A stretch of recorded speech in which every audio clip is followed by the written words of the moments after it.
Bonjour à tous, en direct du Maroc. Les phases de poule sont terminées de cette CAN et il est temps de faire un petit bilan.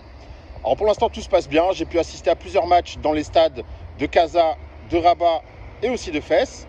Et j'ai pu assister aussi aux fan zones de Mohamedia, de Casa et de Rabat. Tout se passe bien, les transports, tout est bien, les supporters, tout est bien, tout se passe bien, alhamdoulilah, et on souhaite que ça continue. Concernant donc les confrontations, forcément il n'y a pas de surprise. Tous les favoris sont là, sont au rendez-vous. Il y a deux tableaux. Donc il y a un tableau qui est un peu plus faible que l'autre.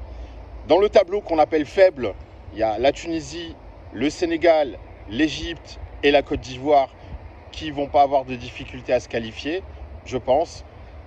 Petit bémol pour la Tunisie parce que je pense qu'ils vont se faire piéger par le Mali. Ça risque d'être la surprise de ces huitièmes de finale. Et concernant l'autre tableau, par contre, c'est le tableau de la mort avec Algérie, République démocratique du Congo, la grosse affiche de ces huitièmes, ainsi qu'un Afrique du Sud, Cameroun, qui est la deuxième grosse affiche de ces huitièmes.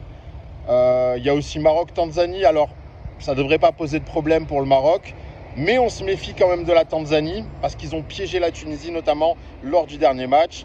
Alors on espère que El Kaabi et Diaz resteront sur leur lancée et que le Maroc va gagner donc ce match facilement. Le Nigeria va aussi se qualifier, je pense. Et de l'autre côté, donc j'ai dit, le Sénégal va affronter le Soudan.